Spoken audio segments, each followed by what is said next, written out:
Assalamu alaikum. Student, during our last lecture, we discussed the concept of franchising, trying to draw the drawbacks and the benefits associated with the concept, and few associated concepts that are shaping the trends in franchising.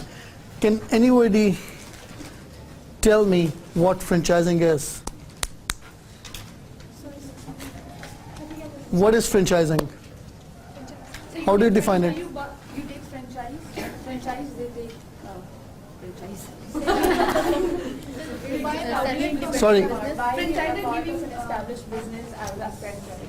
Sir, franchiser giving a franchisee to buy. Okay. Could anyone refer to his or her notes to be more specific? Semi-independent business. These are semi-independent businesses, and we were very clear that there are basically two entities involved in it. On one hand, we have got franchisor. On the other hand, we have got franchisees. Franchisers offer their brand name, their products, and possibly their whole business format, right? And in exchange, they get to have fee and royalty. The franchisee say, वो fee और royalty लेते हैं, and it's an exchange, right? Then we went ahead and tried exploring various benefits associated with getting franchises. Quick one, Ji. First one. Franchisor is supposed to give you comprehensive training as of how to operate that business. Cloning effect is there. Usually you go for those franchisors who are already well renowned in the market, so that you do not have to sell the concept of that business or the very product that they are selling. So you tend to capitalize upon their existing brand. G. They've got proven products, right? Everybody knows about them, and the standard that is already being developed. Sorry, standardized quality and service, and that is basically the key element that is necessary for successful franchises. If the product and other offerings are not standardized, the franchise is going to prove to be a failure, because people tend to associate the quality, the standardized quality of the products that are being offered with the brand. If the quality of products is varying from outlet to outlet, that franchise cannot operate for long. Some of them might be offering better quality products, some inferior, so the customer would always be guessing that if I go to this outlet, would I be getting a better quality of product or not? Next, G. Financial assistance. Financial assistance, and we said that it is not commonly available, but in those businesses that involve high investment, at times the franchisors have established their financial subsidiaries who specialize in lending in that particular industry, and they tend to facilitate their franchisees. So in that case, if the franchisee takes that financial assistance, apart from the fee and royalty, he will also be paying the loan back to the franchisor. National advertisement program, very clear, G, and very obvious as well. Small traders may not, or even medium-sized traders or business guys may not necessarily be able to advertise nationwide. Instead, since the franchisor is taking care of so many franchisees, so they tend to invest in national advertisement program, although it may come at a cost to the franchisee, and they may have to contribute a bit towards this national advertisement. Next, G. Site selection, again, location, and location. Important to find the optimum location in which we can expect maximum number of customers, and there the franchisor with its all experience can help you out. That's all, Ji? Centralized buying power.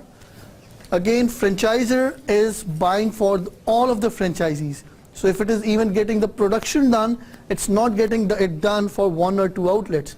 So the volume of business that they are dealing is altogether different from the smaller individual business guys. So that is an advantage that again somehow gets transferred to the franchisee as well, in form of lower cost and ultimately higher profit margins. Moving on to drawbacks. Fee and royalty being the most obvious one. In case if the training programs are not good. Although we had established it as an advantage, it could become a liability. What else, Ji? Contract terms. Franchise is a contract and it is subject to renewal provided that the franchisor is satisfied that the franchisee is conforming to all of the standards that have been set. Restriction to purchase, we discussed that very comprehensively.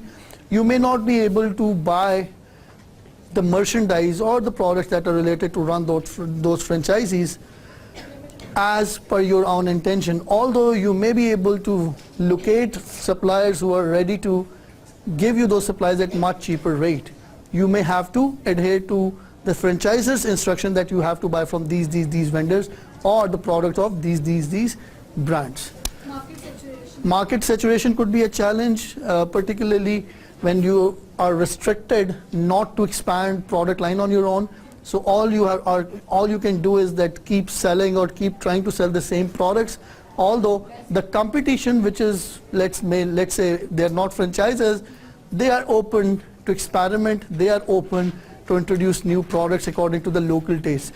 So their ability to come up with products that satisfy the local needs may be superior as compared to the franchises. And ultimately we concluded it by saying that franchises would be considered as happy prisoners, right? They've got less freedom. Ji beta. McDonald's in India is a very different kind of menu there. I mean, even in UK you see the different menus and in Pakistan as well. So you can't say the product line is limited. It's according to the taste of the people that live there. Indeed. But what about all the offerings in India? I mean, just list them down. They're not unlimited. Maybe 20 products, if not 40 products, and out of those, 20 would be the seasonal products that they come on promotion. Like we had Pizza Hut offering Arabian flavored pizzas, and they did it for like few months, right? Franchises, ये कोई हदीस नहीं है कि whatever they have designed for one country, they are bound to offer it to all of the countries. Yes, there is a margin of customization, but in India or in Pakistan, whatever is being offered on any outlet is standardized. And overall, the general product that is available throughout the world, I bet it is standardized. The kind of burger that you get, the chicken fillet or the fish fillet, same flavor in Middle East, Europe and other countries. But the people that live there and come here, they say it's not the same that they eat over there. Well, one of my friends used to say that since in Britain we do not have that kind of dusty environment and the contaminated oil, they are the deficient ingredients due to which we have this flavor differentiation.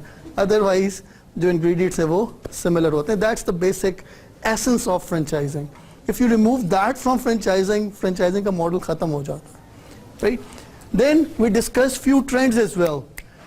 Multiple unit franchising, what was that? Anybody? An individual or a group of individuals getting more than one franchises from the same franchisor. And it actually depicts the confidence of the franchisees in the business and the dealings of franchisor. Then we talked about international opportunities. Franchising, since you go for this very standardization of all the processes involved, it makes it much easier for you to transform or translate the same business into other territories. If I'm not wrong, did I give you example of Shell? Right? Their process of how they welcome their customers. So they go to that fine detail. Let me give you another clue. In Shell's manual, they even have the finer details as of how are those sand buckets, which are usually used in the case of fire. Usually if you go there, you'll either find them empty or they will be half filled with clay or whatever. But as per manual, they should be full and the sand should be in amorphous form whereby you आसानी से नमक की तरह वो हाथ से निकले. लेकिन since franchisees do not take good care of it and the franchisor does not insist enough कि आप इस चीज़ को maintain करें, that is a loophole and वो safety के अंदर भी issues बन create हो सकते हैं उसके. So that is the extent to which the franchisor document the thing. So it makes it to easily replicate throughout the world. इसके अलावा जी smaller non-traditional locations, rather than franchises waiting for the customer to come to their flagship stores, now instead, due to increased competition, they are going to the places where they find the more density of the customers and in non-traditional locations. Conversion franchising, example ji conversion franchising की. Own brands and Sorry? leading own brands, new and local offerings for the other. ठीक है जी, if there is a business which is working in a particular industry and it gains the franchise whereby it is ready to give up its name and all of its product, it will be a converted franchise. Piggybacking, Yes, sir. right? क्या था concept बेटा? Piggybacking.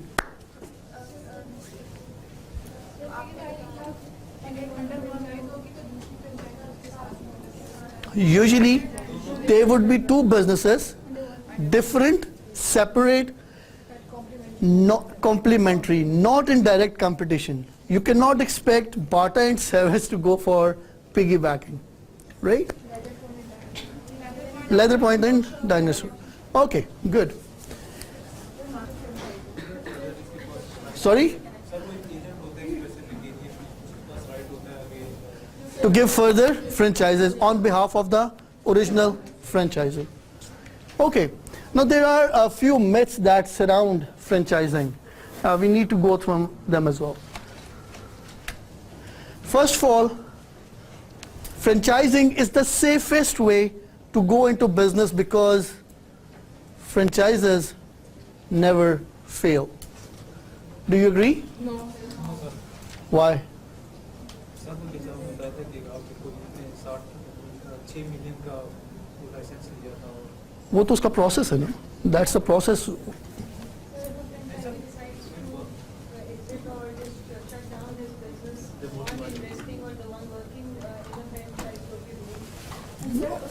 Product और standard maintain नहीं किया, let's suppose जिस वो business उनका shut down हो जाता है. Okay, you consider that the risks would be associated in case of non-compliance?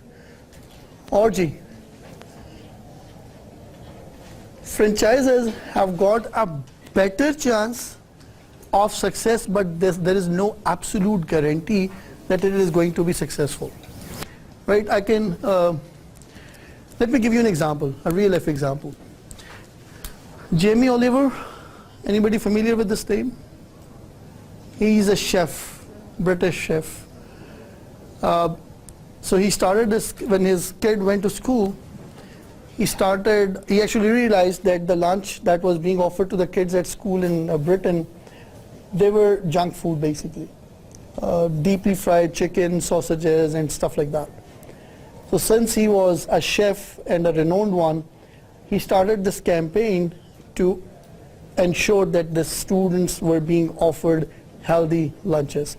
And he got attention of media, the press, the TV and the radio. And within, I guess, a year or so, the whole lunch menu of Britain was transformed. Once he was successful in this campaign, he went ahead and focused on adults as well. So they came up with this campaign which was called 5 portions a day. 5 portions a day. And what they were campaigning was that every adult must consume 5 portions of any raw vegetable or fruit. I hope you can easily relate that when we eat salad a lot, you cannot eat anything else. So imagine anybody consuming 5 portions of raw food, particularly I'm not talking about meat, vegetable and fruits. I mean, he would hardly be left with any craving of having more food. Now, I can tell you about 2 franchises. One of those got benefit out of this campaign and one was the loser. McDonald's, would they be the loser or the winner out of this campaign? Losers. During that year, McDonald's lost 25 of its franchises, shut down. The ones that were operating on break even, making hardly any profit. So because of this campaign, all of a sudden everybody started realizing that they need to have fresh and good food, healthy food. So they started shunning the consumption of junk food. And there was another franchise set up that took maximum benefit of this shift. Subway, obviously. Subway. Since they claim to be offering relatively healthier foods, lots of salad options, grilled chicken and stuff like that rather than deep fried elements. So it was the same year when Subway registered record growth in Britain. Right? So it's not just about the name of the franchise, the pestle forces are always in the interplay. So there is no guarantee that because I've got this franchise, I'm bound to be successful. I'll be able to open my franchise for less money than the franchisor estimates. You wish. It's just like construction of home. You end up estimating that you are going to spend 7 million and you end up spending 10 million on the same facility. So please be prepared. If you ever go for franchising, whatever estimates you have calculated, you need to have some extra cushion. Thirdly, the bigger the franchise organization, the more successful it will be. I guess now this point has already been explained in the recent example of Subway and McDonald's. Just the name is not the guarantee that it is bound to be successful. I'll use 80% of the franchise's business system, but I'll improve upon it by substituting my experience and know-how. Yes, it is possible at HFC. Remember that? Otherwise, in quality franchise systems, this cannot happen. The whole franchise model is successful because of strict adherence to the standards set out by the franchisor. If those are not being followed, that franchise cannot survive for long.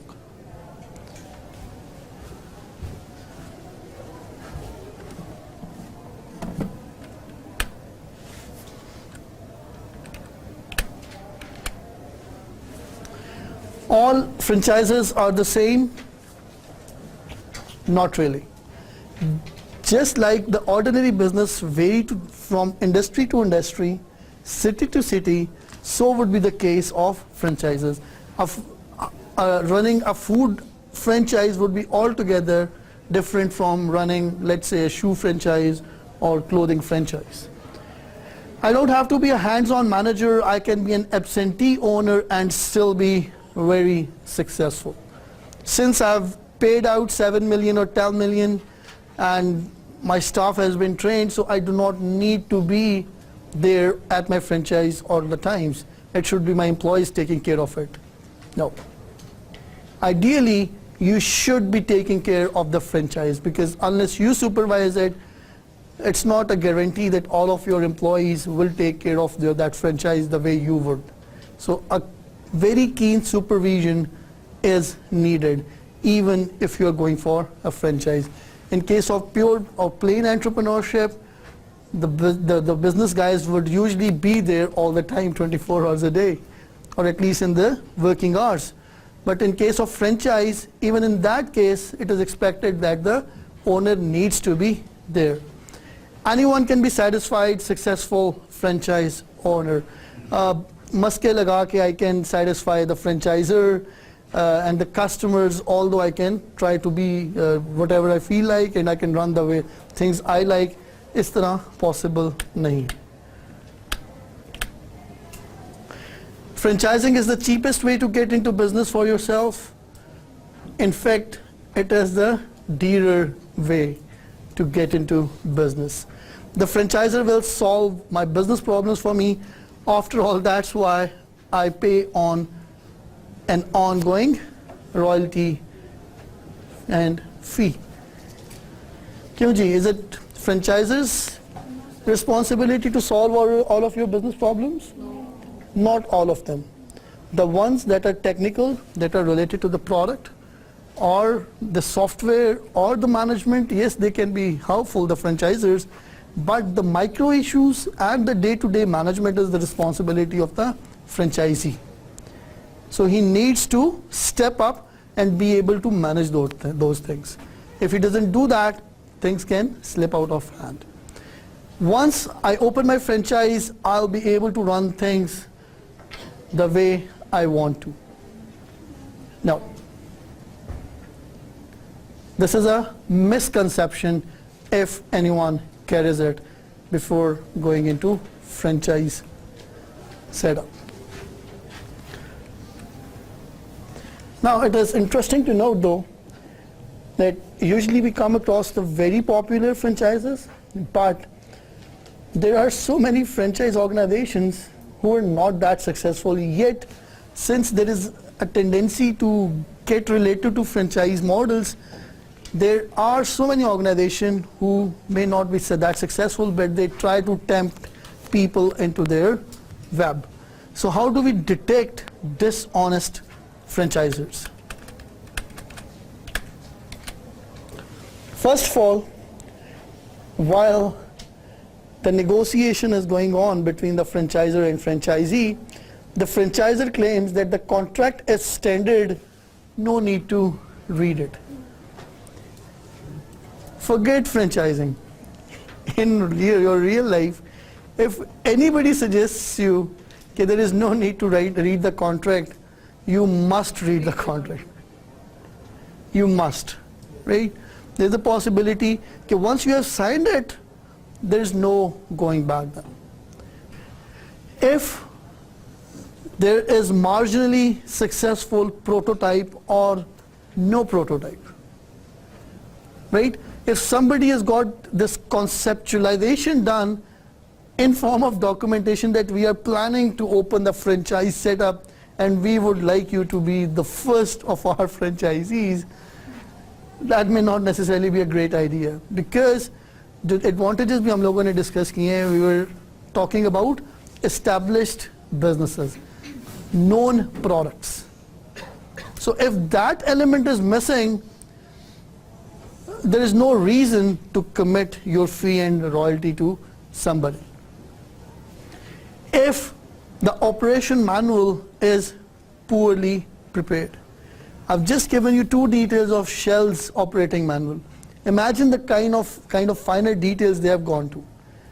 So if the operation manual of that franchise is not well written or well documented, it should be another caution for which you should be taking care of.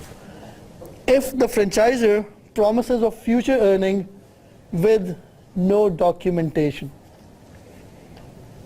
Ji sign कर लें आप इंशाल्लाह, although we have written 35-65, but in coming 3 years when we'll be ultra successful, we'll renegotiate it and we'll do it 50-50, while this is not being mentioned in the contract. So future earnings he promises?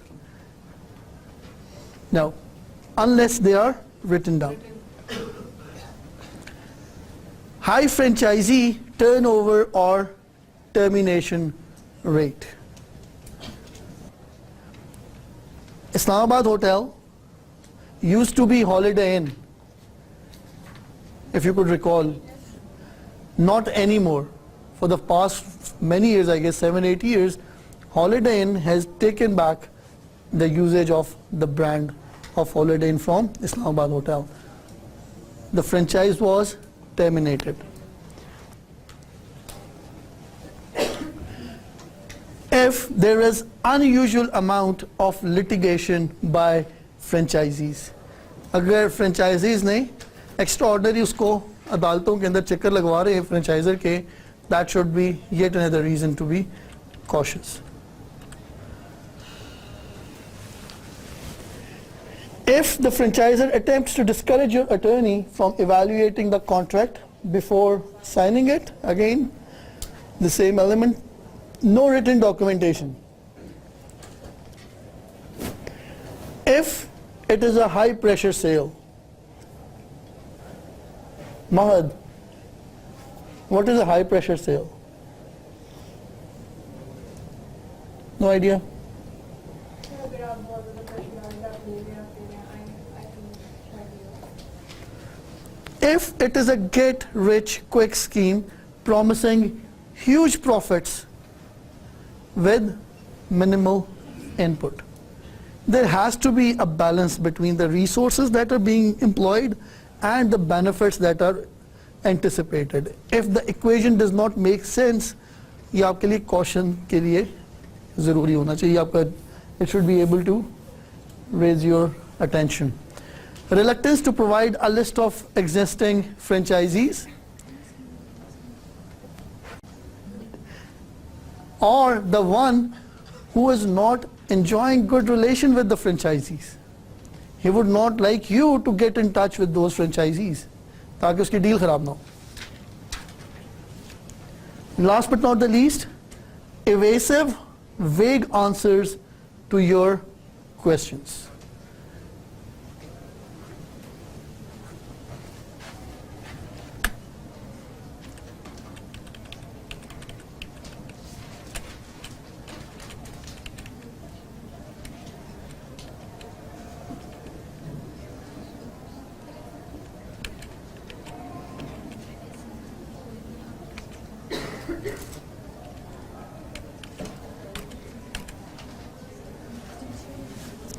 So, what is the right way to buy a franchise? Just as we had discussed in our earlier lectures, one should first analyze his personality and his taste.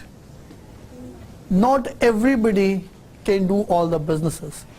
Ideally, you should get yourself engaged in those ventures that suit your personality.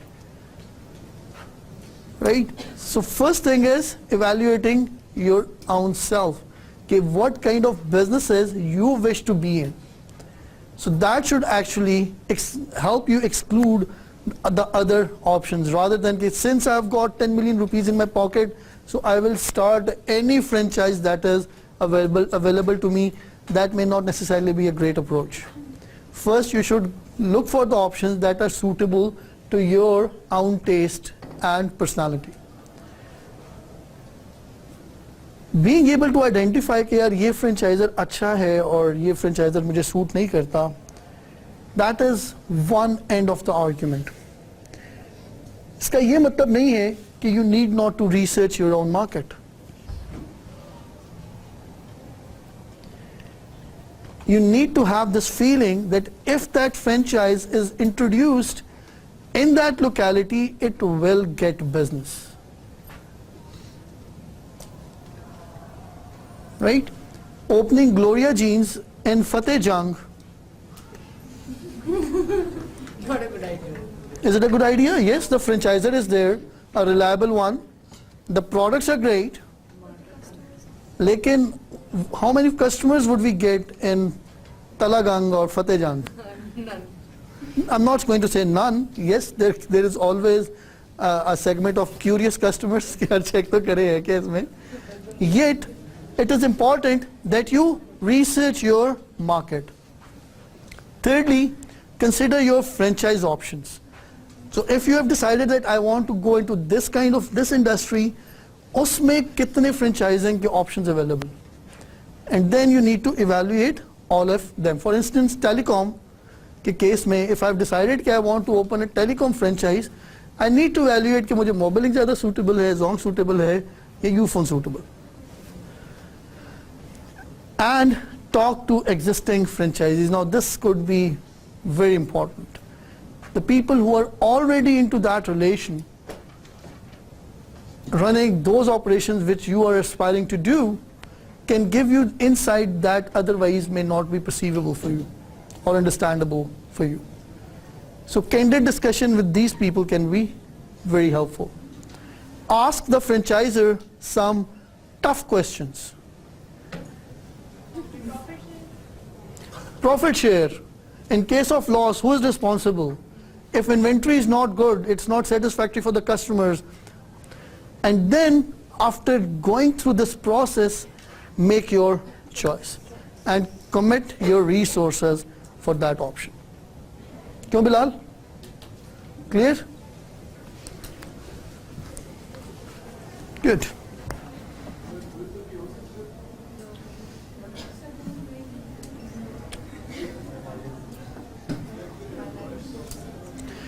Quick topic, Ji. Now, franchising is over. Ji. Sorry? Go online, throw them an email, and they may give you a booklet to evaluate yourself before they set up a meeting with you. Right? A small email would do. It's not कि it's your choice to get the franchise. They would also be involved in a process where they would like to evaluate you as well, that if you are credible enough, if you have got that technical knowledge and management approach that is required to run those franchise businesses. So it's going to be a two-way process, but since we are focusing on our end, that's why this presentation was on the franchisee focus mode. Right, Ji, in your previous course, I guess Intro to Business, you must have gone through various financial statements. What are the common mistakes among business owners? First of all, issue कहाँ पे आता है? If you could relate it to your feasibility analysis, we were talking about industry and market analysis, product and service analysis, and financial analysis. And usually we get so much overwhelmed by our industry analysis that yes, there is gap and the product is ultra good, that we tend to ignore the harsh realities of finances. 1/3 of entrepreneurs run their companies without any kind of financial plan. Inshallah ji, Allah Ta'ala karam karega, chal jayega kaam. That's the plan usually that we carry. Only 11% of business owners analyze their company's financial statements as part of managerial planning process. And financial planning is essential to running a successful business, and actually it's not that difficult. It may seem to be difficult, and despite having an army of employees looking after the accounts and marketing, he would sit every single day to get all the financial data of transactions that have been done, from the micro transactions to the mega kind of transactions जो कि किसी को हम लोगों ने बड़ी payments की हैं या receive की. And he would keep 2 small diaries in which he would keep his own record, and it used to be ultra efficient. And if अगर हमें जल्दी से पूछना होता था किसके कितने पैसे देने हैं, तो he could simply calculate that amount in couple of minutes, and usually he would come up with very accurate figure. According to him, if you cannot manage finances, you cannot manage business.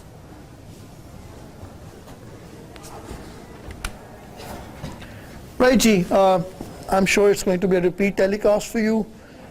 Balance sheet, Ji, it's basically a snapshot, and it estimates the firm's worth on a given date. It's for that reason balance sheet के नीचे as on particular date लिखी होती है.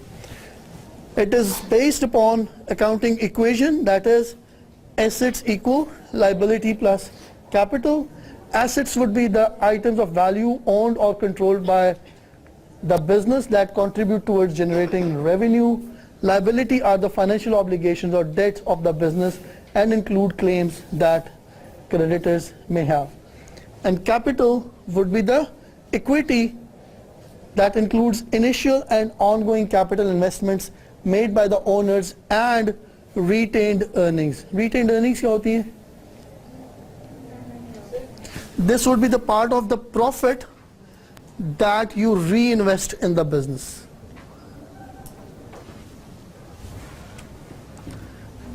Then you have got income statement, and it is basically a moving picture that compares firm's expenses against its revenue over a period of time to show its net income. And net income would include the sales revenue minus expenses. And expenses could include your utility expenses, salaries, rent, interest, and subsequently taxation as well. So revenue would be those things that you are getting through sales, and at times it is not necessary that only the sales of item is getting you revenue. The business could have a building, for instance, and if it is given it out on rent, so even that income would be the revenue of that business, right? And expenses हम लोगों ने discuss कर लिए. Any idea about what projected financial statements are? No?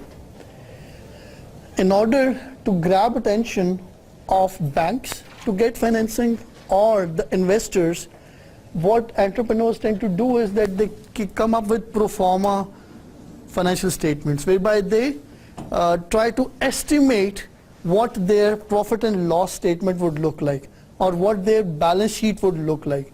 And they would usually make it for 3 or 5 years.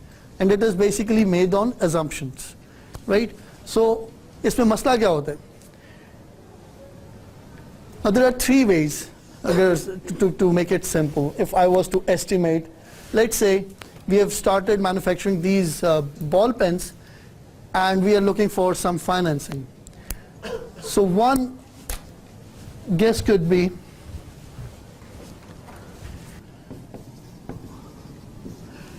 there could be 100,000 or 150,000 or 200,000. How can I come up with this number? Assuming that I'm setting the sale price of each ball pen at rupees 10. If the economy is slow, the number of units sold would be less. If the economy is kind of okay, ये number sell होगा. And if the economy is growing greatly, then I may anticipate this number, right? At times what happens is people like to write that the estimates that I've come up with are conservative. Actually, they're expected to be much better. That does not give a very good impression to the investors. They want a more crisp number and they want you to be realistic about it rather than being conservative. It actually shows that how risk averse probably you are. Secondly, no assumption listed. All the estimations are done on the basis of assumptions. यहाँ पे I've assumed that my selling price for each product would be rupees 10. In case of economy growth of 2% annually, this is the sales that I'm expecting. If it is going to be 5%, this is the sale I'm expecting. And if it becomes 7%, this is going to be my expected sales turnover, right? So even if you have developed all the pro forma statements, balance sheets and profit and loss statement, if you fail to give these assumptions, the reader and the avid reader would be failing to understand कि किस बुनियाद के ऊपर आपने number निकाले कहाँ से. And that could be a fatal mistake in front of a financier if you are not giving any scenario. If your assumptions are not based on data, ये तो मैंने अभी I've just plugged these figures out of air, but usually these figures would be derived from the Economic Survey of Pakistan, जिसके अंदर आपकी सारी anticipations आई हुई होती, right? Then, if there is no written explanation, whatever assumptions you have done, they have to be complemented with few notes, जिसमें ये सारी की सारी चीजें detail हुई हों. No bad debt expense. Bad debt पता क्या होता है? What is debt? Karza, right? So if you fail to mention bad debts, तो जो आपका evaluator है, he would be like you do not have the realistic view of the business. So you must include bad debts in your estimations. If you exclude the loan programs, although I'm looking for getting loan from you, but my financial statements ignore the loan repayment or the interest repayments. So if they've been ignored, इसका मतलब क्या है? The profit that is being shown there, that's inaccurate. That's not correct. जिससे आपकी पूरी की पूरा जो वो presentation है, it can falter. If you fail to mention the relevant taxes that you have to pay, if you exclude depreciation, you know what depreciation is? Sir आप अपनी प्रॉपर्टी बेचते हो दोबारा अगर मशीन खराब हो जाती है तो किसी कंपनी में जो मैन्युफैक्चर कर लो तो वो डेप्रिसिएशन होगा. No, that's breakdown. Here, usually what happens is, even if it is not used, its price is expected to fall. So what organizations tend to do is that over a period of 5 years, they reduce its value by themselves in their documents. So in 5 years, every year, they are going to say, let's say if this is year 1, they will say that now the value of the car is actually 400,000. This 100,000 is its depreciation value. Next year, the car would be shown as of having value of 400,000, and then again depreciation of 100,000, and its residual value would become 300,000. And by 5th year, it will have zero value on assets. This is depreciation, right? Usually when a common businessman does this calculation, he ignores depreciation. And again, that does not give you the accurate reflection of the financial matters. There is no break-even analysis, that I'll tell you what it is. And if you do not mention the owner's salary, the one who is going to run the business, how is he expected to survive? Can he live on his own for next whole year until the profits are calculated?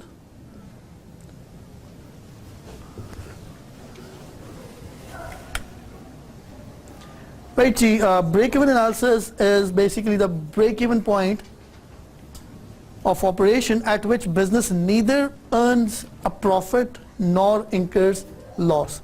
It is a useful planning tool, and I would like to show it.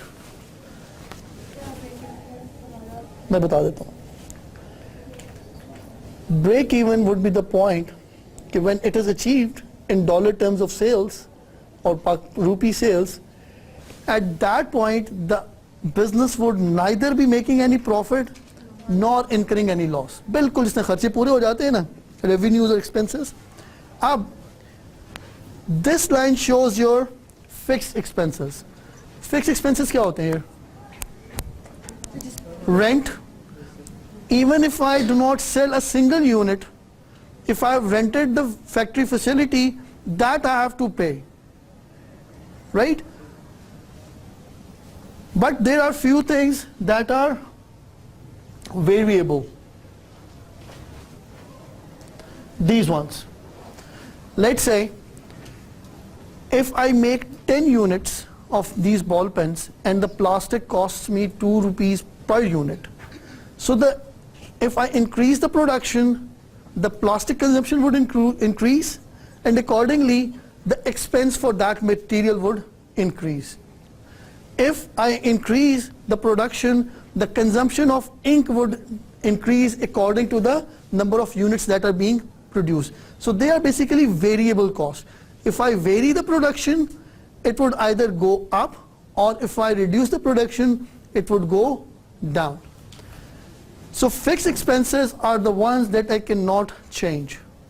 But as I increase production, and this green line shows your sales revenue. This is the point where your variable expenses and the impact of financial cost is balanced. ठीक है जी? इसके लिए there is a simple formula.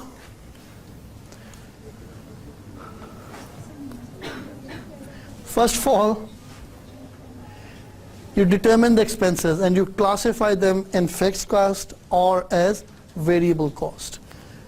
So first thing is to determine the contribution margin. उसका बड़ा clear formula है 1 minus variable expenses that are to be incurred in that particular period divided by the sales estimate कि इतनी आपकी sales होगी. It would be in rupee term or dollar terms.